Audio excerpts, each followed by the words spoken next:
आज के Gen Z generation के लिए धर्म का मीनिंग क्या हो सकता है? I really want to understand. Is it career choices, passion या स्टेबिलिटी, फैमिली एक्सपेक्टेशंस, सोसाइटी के लिए responsibility, self growth, mental health? क्योंकि इतनी सारी चीज़ें हैं ना, राइट? धर्म के असली मायने क्या हैं? क्योंकि कृष्ण जी ने कहा कि धर्म का पालन करो.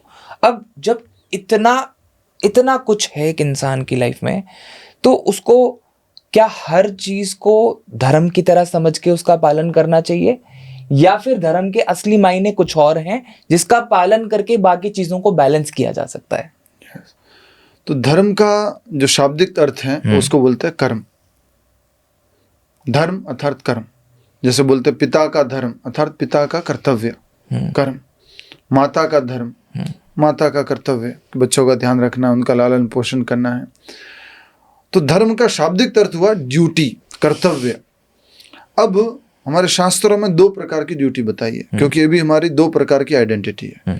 एक ये शरीर की आइडेंटिटी और एक आत्मा की आइडेंटिटी. जो इटर्नल है वो आत्मा की आइडेंटिटी है, और एक ये शरीर की आइडेंटिटी जो टेम्परेरी है, इस जन्म में मिली है, इस शरीर के साथ में समाप्त हो जाएगी. तो अभी ये दो ड्यूटीज हैं, एक आत्मा की और एक शरीर की. दो धर्म हैं, आत्मा का धर्म और शरीर का धर्म. अर्जुन को भगवान ने ये बोला है भगवद गीता में कि अर्जुन, तू सोच रहा है कि तू क्षत्रिय है तो ये शारीरिक धर्म है, पर तू सोच रहा है जो मैंने बताया कि तू आत्मा है तो ये आत्मा का धर्म है. तू सोच रहा है कि भीष्म पितामह को तू मार देगा, द्रोणाचार्य को तू मार देगा, नहीं मार सकता, क्योंकि वो आत्मा है. जिसको तू मारने की बात कर रहा है वो तो शरीर है. तो हर एक मनुष्य के दो कर्तव्य होते हैं, एक तो शरीर का कर्तव्य, शरीर का धर्म, और एक है आत्मा का धर्म. अब इन दोनों में इंपॉर्टेंट कौन सा है वो हमें अपने दिमाग में अच्छे से समझना होगा. आत्मा इटर्नल है, शरीर टेम्परेरी है. शरीर से रिलेटेड जितने भी कर्म करेंगे वो टेम्परेरी है. शरीर से रिलेटेड जितने भी धर्म हम फॉलो करेंगे, कर्म फॉलो करेंगे, कर्तव्य फॉलो करेंगे, टेम्परेरी है, एक लाइफ टाइम के लिए है. आत्मा से रिलेटेड जो कर्म है वो शाश्वत है, इटर्नल है. तो ये जो धर्म है, वास्तविक धर्म जो है वो आत्मा का धर्म है. हमने क्या कर दिया है, जो ये प्राइमरी ड्यूटी थी आत्मा की ड्यूटी, और ये है सेकेंडरी ड्यूटी जो शरीर की ड्यूटी. पहले के ज़मानों में आत्मा की ड्यूटी को बहुत महत्व दिया जाता था, शरीर की ड्यूटी को थोड़ा कम महत्व दिया जाता था.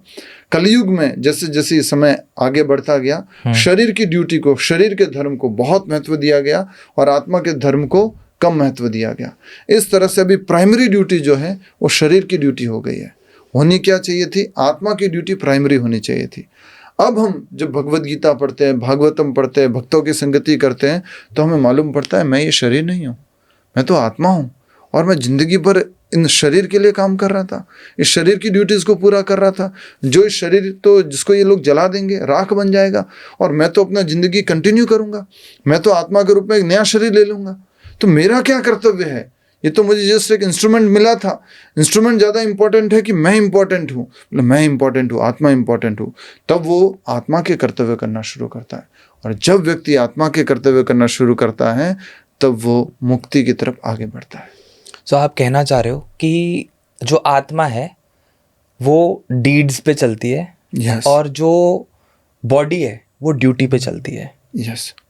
यानी अगर इंसान को स्पष्ट भाषा में कुछ चीज़ों को समझना हो तो your deeds are your karmas, and the reaction is your duty. Reaction is your duty and you have to choose right reaction.